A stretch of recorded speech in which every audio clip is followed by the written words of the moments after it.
Hello, ladies and gentlemen. Welcome to a special, I guess, look or maybe chat about the recent conference that we're currently in the middle of. Yes, we are. We are currently in MonsterCon 2015 2015! in Gaffney, South Carolina. The Peach. Now, many of you might remember that the past 2 years, MonsterCon has been located in Greenville. To be precise, it's been in Timmons Arena on Furman's campus. Now, there are many theories behind why the change was made, and I am not going to try to cut through all of the crazy conspiracy and who said what and who's trying to kill who, but basically, we're now in Gaffney for MonsterCon 2015. Now, this is Zealeus' first time at MonsterCon, so he has not experienced what previous years of MonsterCon have been. I, on the other hand, have experienced 2 years prior of MonsterCon, and I have to say, my reaction to the change to Gaffney was very questionable. It was questionable, the move, in my opinion. In general, before we even arrived. And yes, I was like, oh, that's kind of weird. Why would you move it to Gaffney? Greenville has a lot more life around any venue. Are you referring to the fact that Gaffney is in the middle of bleeping nowhere and there's an outlet mall. Look, there is stuff in Gaffney. It just doesn't seem conducive to be hosting a convention in Gaffney. No. So, you mean because there's not a convention hall? Right. So, first off, the convention hall. It's a warehouse, rogue warehouse. It's basically like an abandoned back room of a. It's a rug warehouse. Yeah. That's what it was. So I'm going to let Zealeus start with his first impressions of when we arrived at the venue. Well, I remember we were on the road, and I joked, I was like, dude, let's go to the rug warehouse up ahead. And Charlie's like, well, it's over there somewhere. And we got up like, Charlie's like, oh shit, that is it. It is the rug warehouse. Okay, is that the rug warehouse? That's all fine and great. Mm-hmm. So you start walking in, and what's the first thing you see? You get to the entrance. They don't ask for an intro or anything to start off with. They're like, hey, we're here. Oh, here's your name tags. Okay, great. So you start walking in. The first thing you see is like the floor has like been torn away. It's like the carpet's been torn away. So it's just like the underneath of the carpet tile, wherever the hell used to be there. Because it's broken tile, underlayer, carpet. Okay, that's odd. And chipping away tile at that. So you continue walking. And basically, the best way to describe the carpet is you don't want to touch it with your open like skin. Or probably to get like some weird fungal disease and die on the spot. The carpet is absolutely disgusting. I mean, it's like mildew, mold, who knows what other kind of various stains on the floor as you walk. So they're like, yeah, you go that way, and then you go down and you swing a left. And we're like, okay. So we walk down one aisle. Nope, not us. Come back out, go down aisle. Another. Nope, not us. Go down. Hey, we finally found our table. Now, tables are an adventure in of themselves. So it actually, you know what it reminds me of? What? It reminds me of a jail cell house. Okay. Because you walk down each corridor, Yep. and basically each corridor is, you got like little alcoves on the left and right. You can almost have like a little gate in front if you wanted to, like a jailhouse. That's what it reminds me of it. On one hand, it's kind of nice because it kind of provides you a little bit of privacy versus some of the other cons where your next door neighbors might be blasting crappy techno music the entire time. So that is one pro I will give to the location layout they have. The issue is, okay, so the vendor hallways, so it's like one long hallway like this. And then it basically creates an E. So the long part of the E, or I guess, I don't know, the left part of the E, whatever you want to call it, that's like your little hallway that then connects your three, which are your vendors. So the very back one, the first day, they had like the sleds on. Which then today they ended up like on the far side of the E because they moved them, thank God. Because in order to get to the back part of the top E, you had to go through Zombieland. And when I say Zombieland, I'm really not exaggerating. It's a whole like set of booths set up by people who are all into like zombie flicks and haunted houses, which is great because it's MonsterCon, so it actually, like, it totally makes sense. It's thematically perfect. I loved it. But from a layout standpoint, it made absolutely zero logical sense because you have that little, it's like a bottleneck to get back to the celebs. Now, granted, they moved them, so okay, you move on. Well, then you get to the middle E, and now this is the cosplayers and like artists. The problem you got into in this aisle from talking to the people on this aisle is this is where the alcove theory is actually terrible for the people who are actually trying to sell their wares. Because what they were finding was happening is people will get kind of past the first alcove, kind of look down, and you wouldn't really see a whole lot because you're being blocked by the walls of the future alcoves. So have most of the people who are only making it like a quarter or halfway down and turning back because it looked like there was nothing at the end. And so they're like, well, we weren't doing sales. So what the vendors ended up doing is people were like, put it all the way at the end of the E, the long E. They would come over and move their table to another 2 abandoned tables in prime real estate space that are not being used at all, which makes absolutely zero sense. So people at the end of the E were like, hey, let's go and move our table to the primary zone. And then people randomly show up this morning as vendors, and the guy puts them down where the people had moved from the previous day without checking to be like, oh, wait, that table's actually supposed to be taken by somebody else who's actually here. Like the entire convention was just a giant cluster bleep like that where there's absolutely, it seemed like zero planning. It was just like shit was thrown together. The volunteers, yesterday there was 2 pretty good volunteers. There was a gal, I forget her name, she was wonderful. She was full of help. You had any questions, she was walking around asking questions. Can I help you? You know, if you need to get up to your seat to go to the bathroom, let me know. I'll sit at your table and won't steal shit. They were great. There's another guy who was helping out too. Today, I don't know if there's freaking volunteers today walking around. I'm gonna be honest. It was just a lot of stuff like that that was questionable. The other part you ran into is the traffic jam issue. Because, like the E issue, so you come in from the bottom of the E, and all you can do is go up or off to the sides, which creates obviously bad traffic jam.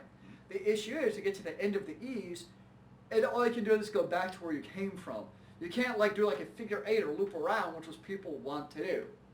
So you had that whole entire design flaw. There was a lot of design issues in the entire setup of the event.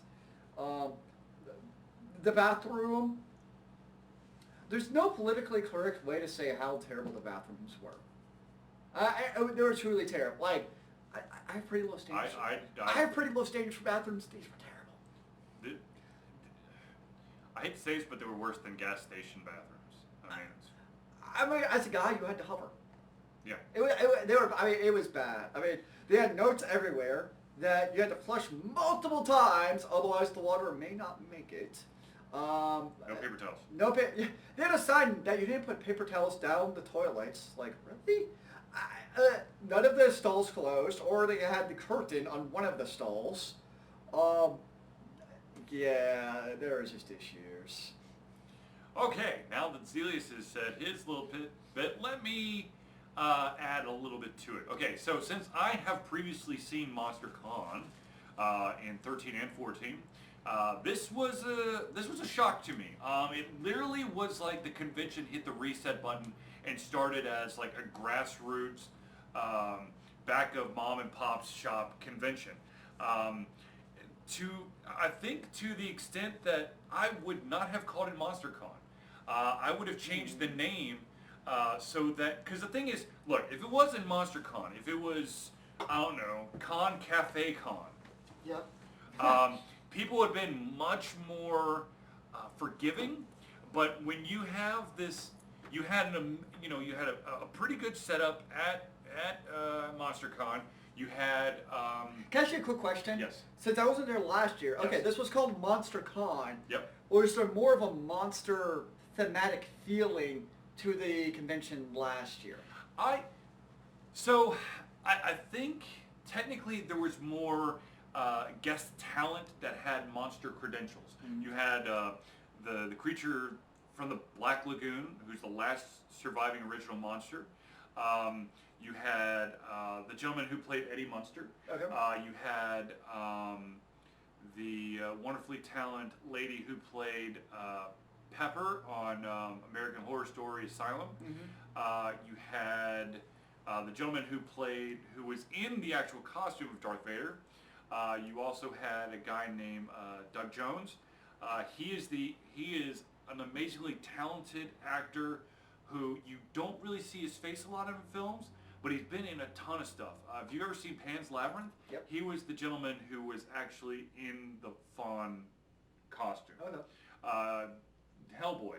He was the gentleman who was in Abe's costume, and in Hellboy 2, he was also the Angel of Death. Okay, so they actually had like legitimate talent. Yes, they did, and there's a couple more people I'm just forgetting. Yeah. But so you had big names that helped draw the crowd. Yes. And the other thing about MonsterCon in previous years was that it was in a basketball arena. So basically, a lot of it was on the basketball court and the surrounding area with all the bleachers pulled back. So you had plenty of room, and there was definitely a flow to the aisles.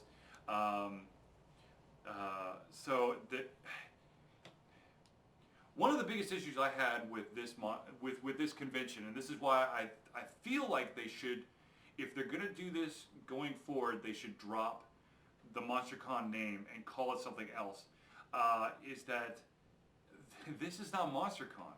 This is not the experience that people have grown to expect. You as soon as you walk through the door, because you walk into the Con Cafe first, and then there's a door off to the left, and that's how you get into the back room, which is where the convention's being held. Like Zealeus said, we just walked up and said, hey, we've got a table, and they're like, badge, okay, go. And then no one knew where our table was. No one has a map of the layout. And oh, by the way, and it's because they didn't seem to verify table ownership either. Right. A lot of people just showed up and just set up shop in their tables. Right. So one of the issues one of the humongous issues that has been prevalent throughout this convention is the lack of air circulation. Zealeus and I showed up, and within 15 minutes, I jumped back in my car. I drove to Walmart and I bought 2 box fans, which have been our saving grace. Yes. Because in the morning it was fine, but as people got there and as the outside got hotter, the inside got hotter. Now, I know that the temperature's probably in a tolerable range, but it was the humidity that's the killer. It was just killer humidity. You just feel it just sitting on you. Right. It's just, yeah. I mean, it could have been 76 degrees, which isn't terrible, 76, 78, which isn't really that bad. No. If it's not 100% humidity, that's what kills you, where you're just sitting there. It's like, Now, one of the other issues that I've had, and I've had this with a couple conventions now, is that the lack of information regarding panels. Yes. There was no, I mean, okay, fine. There was a printout that was posted right next to a panel room, which we didn't know if it was panel room 1 or 2. And to this, we've been there for 2 days now. We still have no idea where panel room 2 is. It's straight ahead. Is it? I didn't think that it was. I thought that was the viewing room. Which I thought was technically panel room 2. I thought panel room 2 is the viewing room, was my understanding. I don't think it is. Well, I stand befuddled. I don't know. Well, anyways. The point is, nobody knows. So you've got that issue, okay? Another thing that has been a constant issue is just so no one knows about the panels. Yep. And then so no one's been showing up to the panels. I think the most successful panel had 12 people in it. At MonsterCon last year, the good panels were getting 40, 50 people in there. Nice. Which is a huge change, and it was about 6,000 to 7,000 people. This one, I'm going to be nice and say might be in close to 1,000. That I was going to be in the same ballpark in you, which leads to the other issue is, walking down and talking to the vendors, because there were a lot of cool vendors set up, and people had really cool wares. But they were anticipating the 6,000 or 7,000 individuals that they got last year because they actually were able to break even and pay for the table. And every single one of them were like, dude, I don't think I can come back next year because it doesn't make financial sense for them to, even if say they break even, a lot of them, this is their livelihood, is coming to conventions and selling their stuff. If it's your livelihood, breaking even isn't enough. No. You got to come there to make a profit. Every single one of them are really like, there's just not enough traffic here for it to make it worth our while. And I know more than a couple of vendors are not even coming back tomorrow because it's just They've already packed up. Yeah, they've already packed up because it's just monetarily not worth their time to spend their time sitting there at a convention where you just don't have the foot traffic. Mm-hmm. Excuse me. And even where you do have, even if you have enough people, the way the convention is set up, they're not getting down the aisles in a way that's conducive towards sales in the first place. So every single vendor I talked to is like, oh man. I mean, the people who came to the convention are really cool. It's just nobody's coming. And a lot of it, like you said, is the reset. A lot of people are like, dude, I heard last year was awesome, or I was last year, last year, and it was awesome. But for all of them, it's like, then you compare it, which I think is valid. You're comparing it from last year to this year because it's still MonsterCon. So they're seeing it through that perspective, and for them, it's not worth it. And that's going to be interesting to see how that goes going forward. All these vendors who've probably been supporting MonsterCon throughout the years, what's going to happen next year? Right, and at the end of this video, I just want to tell you that at the end of this video, I am going to show you, it's a couple of minutes long. It is me walking, I think, 2 of the 3 E prongs. Because the third one you can't really walk down. No, they've now kind of blocked it off. Because that was past the one where I was talking about where the Zombieville is. Yep. Because that's where the talent was. And I had pictures. I'm going to post those also. I was just kind of taking pictures of like the floor and so ceiling. So the video that I shot was at 4:25 in the afternoon. Which on a Saturday you think Should would be pretty at a good. convention. Yeah. Should be pretty heavy. Yeah. And you're going to see how if you've gone to a previous MonsterCon or you've gone to a convention that's had 6,000 to 7,000 people, you'll see how much of a downgrade or reset it is. I understand that the end goal is to make that space an amazing convention space, and you know, maybe it can happen, but I'm going to be honest with you, that place has way too far to go to carry the MonsterCon name. And here's the 2 problems I see with that theory. One, renovations like that are going to cost a shit ton of money, Yes. which you're not going to raise from many cons, not just MonsterCon, just conventions in general are not going to raise enough money to retrofit that what the money requires. Right. 2, I'm assuming that they would like to see maybe other conventions come and use the space too. Are conventions really going to come to Gaffney, South Carolina? You want to probably, I'm thinking, going to conventions where you might have hotels attached to the convention center. You might be in populated areas where people don't have to drive to get to. You might actually have a local populace right there. It just, Gaffney doesn't seem like an ideal place. Well, here's one of the things. When you had it in Greenville, it was more centralized for people. Now, I know that, yes, Charlotte is further away, and there was a lot of people who came from Charlotte, but they were okay because there's a lot of other stuff to do in Greenville. Mm-hmm. Gaffney, it's basically the convention. You can go to the outlet mall. I'm not saying that there's nothing here, but it's, you know. It's not a major metropolitan area by any stretch of the imagination. It's not. It's And not. that's nothing against Gaffney. It's just when you're looking at it through the prism of what makes a good convention center area, that's what makes it questionable. Right. So I guess the final question for us, Alter Confusion, is will we be back next year? And to be honest with you, I don't think so. Which is sad, man. Because look, here's the deal. We had maybe 12 people visit us yesterday, and today we probably had 40? And many of the people who visited us today were probably there yesterday. Right. Which they're all cool people, but you kind of hoping to get some new traffic. Right. I mean, at a convention, we're looking for at least 100 people to come through. Bare minimum, we want 100 people to come through when we have a fan table, especially a fan table we paid for. And I don't, I'm not going to try to like have a bitch session, but look, here's the deal. Fan table, vendor tables, you all had to pay a certain amount of money to get the table. And we made a special request that we needed like a power for our setup. And we got a stall that did not have an outlet. Thankfully, we had a 25 and a 25 foot extension cord, and there was an outlet on the other side of the wall that we just threw the cord over, and then I later, when I bought the fan, bought a 50 so that we could have power in there. But most people probably don't anticipate having to bring a 25-foot extension cable when they requested power specifically. Because they figured that the power is going to be literally within 10 feet of their table. Like, enough to just have a power strip, life is good. Yeah. So, another thing is, I mean, I'm speaking from experience here. My allergies get really screwed up when it comes to mold and mildew. And so being in that musty, humid, damp environment for 8 hours out of a day is not healthy. Yeah. It's not.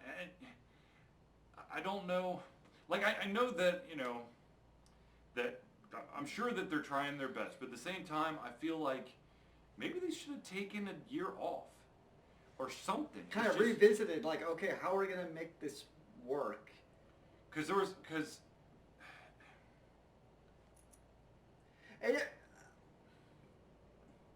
it just seems like the planning wasn't quite there like it could have been. Yeah. Like, there's just pieces missing that make you go, like the setup of all the aisles, and it just... And my other thing about MonsterCon seems like, as far as the convention goes, you can get the 3-day pass, which is all fine and great, but literally, unless you're playing board games for 3 straight days, there's not a whole lot to do for 3 days. I mean, you can walk through all the vendor aisles in like an hour, easily, because there's just not a whole lot of vendors. And then besides that, it's literally the board games. I mean, you also have, and if it's not, there's not a lot of vendors, plus you got some cosplayers and you got some special guests. But the cosplayers are set up right with the vendor aisles. Right. I'm talking really just the 2E Bronx. Right. Look, in my opinion, a successful convention, there should be at least 1 or 2 people almost at all times talking to the guests when they're sitting at the table. Mm-hmm. And there should be lots of photo opportunities for the cosplayers. There's none of that there. I didn't even think of that for the cosplayers. You're right. If the cosplayers wanted to do photo ops, they had to set up their own, like, little station, basically. But right now, you mentioned a lot of cons, they have, like, the special little photography zone set up with, like, professional lighting and stuff. Well, I mean, there's that one place that's set up that has the green screen that. But that's obviously that booth brought it. Right. It wasn't like brought to you by the actual convention itself to kind of help these cosplayers, because let's face it, a lot of conventions cosplayers help also to promote and bring light to conventions. I mean, I enjoy trying to think of a sketchy way of saying this, but I like the cosplayers at the conventions. They're fun, it's entertaining. Like, actually, I think my favorite cosplay I saw today was, did you see the Alien Predator, the Predator ones? That was yesterday. No. They came back today? Yeah. Oh. I mean, we're talking epic Predator cosplays. It was full, top to bottom. I mean, they had the mask. They had, like, the actual, like, living face under the mask. They were epic. So seeing cosplays like that, it just in general, I love that part of conventions. And I know a lot of other people, like, that's part of their experience at the conventions is that cosplay experience too. And dressing up and get to kind of have fun in a different universe is definitely an experience. And even that one girl who is at our panel, she was talking about that's one of the things she loves to do at conventions is go around and meet people and do crazy things. And she was struggling to even find 10 people to do this thing she loves to do at conventions with cosplayers. She does the Harlem Shake at every single Thank you, convention the Harlem she's been Shake. to. But she said that I can't even get 10 people. I need at least 10 people to do it, and I'm not going to be able to do it. This is going to be the first con that she's ever gone to where she's not going to be able to do it. Look, at the end of the day, maybe MonsterCon can reclaim some of its glory. But at the same time, I think that it is truly, irreparably damaged the image that it had created in the past 2 years. Was 2 years ago, was that, the perfect convention? Absolutely not. To be honest with you, there's no such thing as a perfect convention. There's always room for improvement. Yes. But it's like last year was pretty dang close. The only issue I had with that convention really was the PA announcer guy who I literally was ready to throw over the balcony. Because he was just being rude and was interrupting panels. Yeah. When he didn't need to. But this year, so you definitely don't have a PA guy. You don't know when things are going on. And apparently announcements are made that nobody knows about. Right. There's decisions being made. Like there's yesterday, announcements being made. So, supposedly, the panelist rooms, our little EPROMs, close at 6 o'clock. Okay, fine and great. Yesterday, around 5:45, there's this rumor that starts around. The panel rooms are open till 8. You mean the vendor hall is open till Sorry, yeah, you're right. Sorry. Vendor halls are open till 8 o'clock now. And everybody's like, WTF, mates. And depending on who you talk to, is either a vote or unilateral discussion and decision. Apparently, some dude made a huge announcement that nobody on either of the two EPROMs actually heard. Because I asked people, like, do you hear about this? And that's what I talked about today to some of the vendors on the other prong away from us. Mm-hmm. Like, we don't know. The only reason we do is up until 8 is because one of the volunteers came by and told us, like, hey, the hall's going to be open until 8 o'clock now.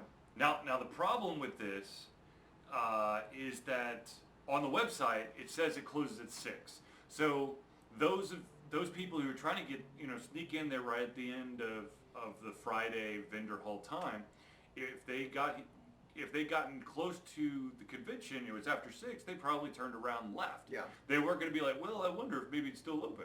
They probably just left. So there's no point for them. Because why would they assume that it's just going to be open later than it says it's going to? Right. That's just kind of. It's not like it was announced on Twitter or Facebook. No. Wait, So an announcement on Twitter or Facebook about what's going on? I know. Now, for those of you out there who are going to see this video, it's going to be after MonsterCon is done.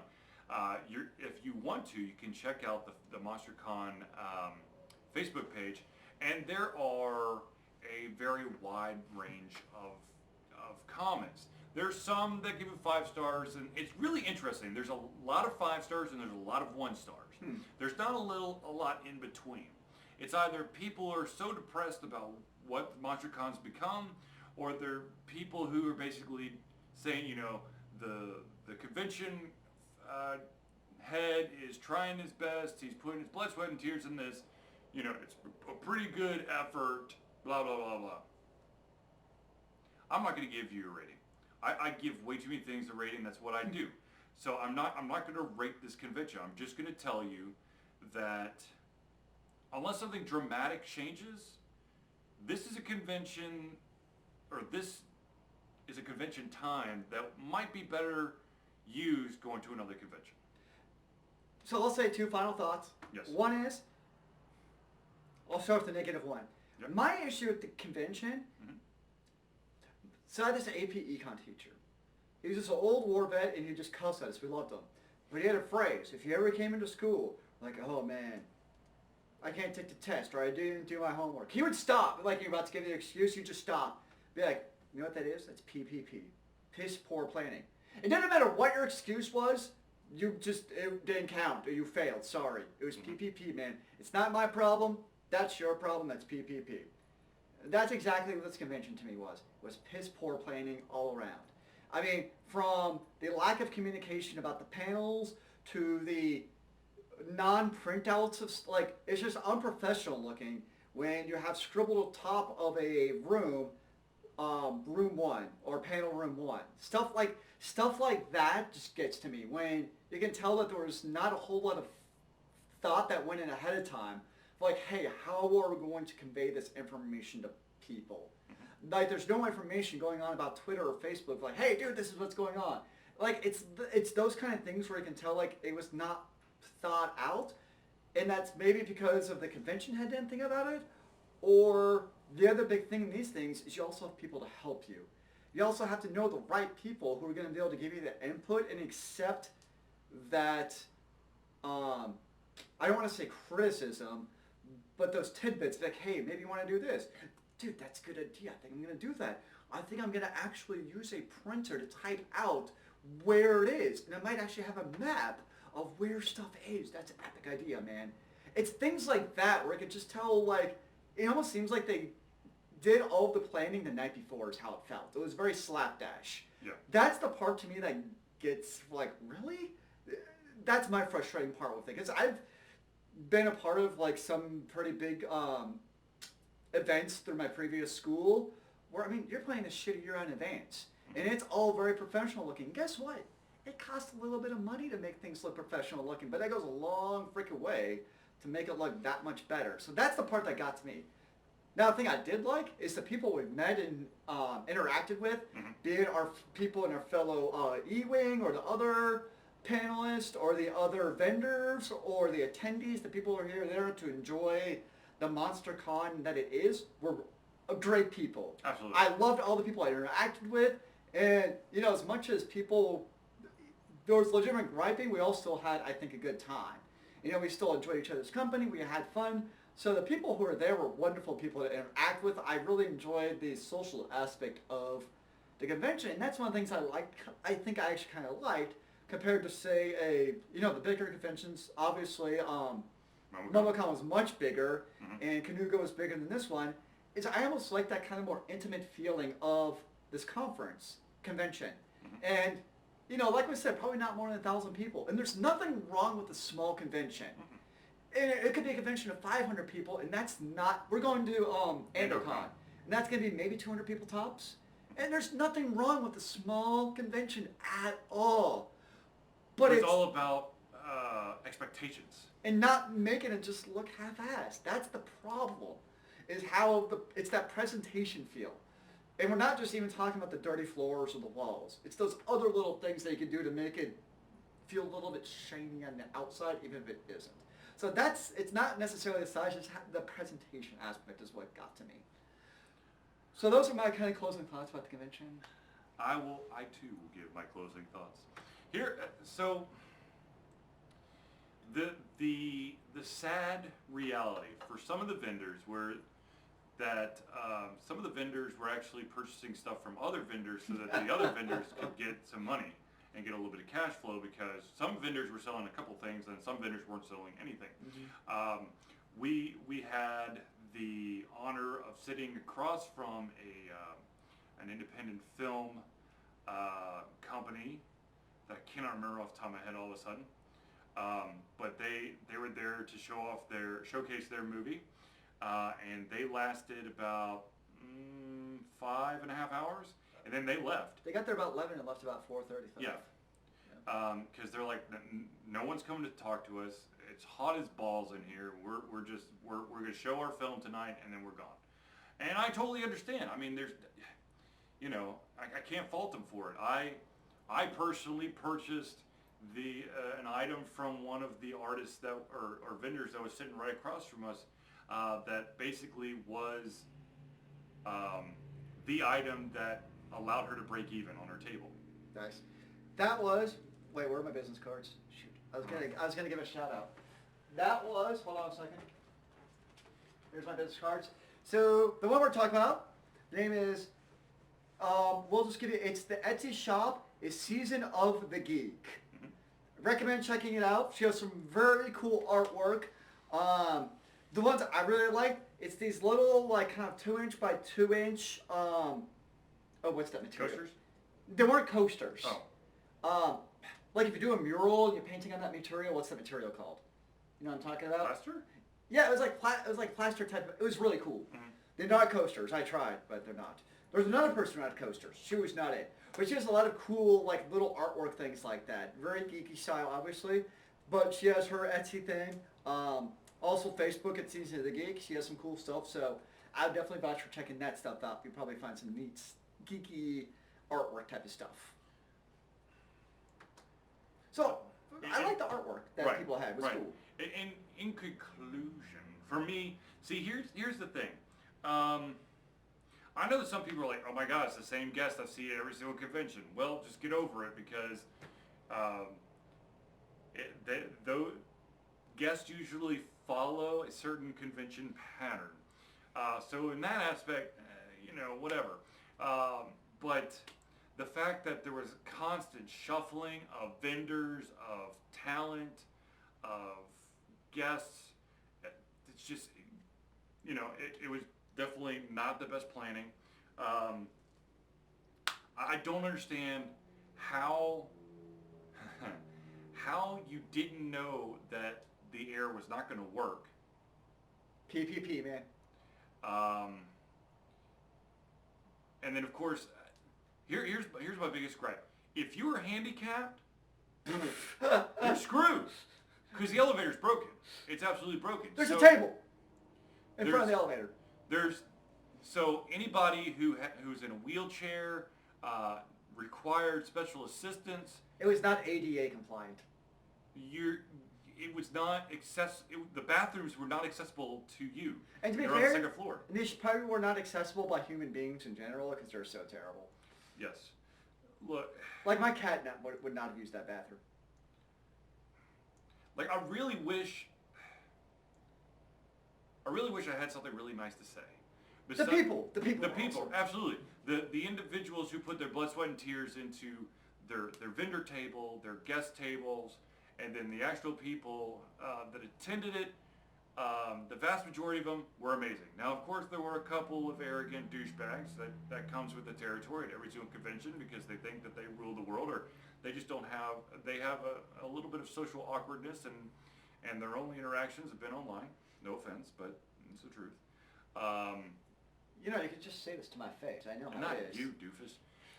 But at the end of the day, the actual convention was like your best friend buddy threw something together at the last minute to have a little get together that featured some local mom and pop shops, but the invite got lost in the mail. I mean, it's really what it boils down to. And so, unfortunately for us at Ultra Confusion, I think that this may be our last MonsterCon. I don't want to say forever, but it's definitely going to be our last one for a while because they have a lot to fix before next time. Which of course does mean that it could possibly open up Ultra Confusion to go to another convention, so we'll have to look into that. So anyways, thank you for tuning in to our little chit-chat and breakdown of MonsterCon 2015. Now, of course, stay tuned. As soon as we're off, I'm going to show you the little walkthrough video that I shot of exactly what it looked like at 425. So, until next video from myself and Zealeus, it's been a pleasure to give you the information coming out of our heads and sometimes out of our mouth. We'll see you soon. Remember, kids, keep on gaming in the free world. Amen to that, brother.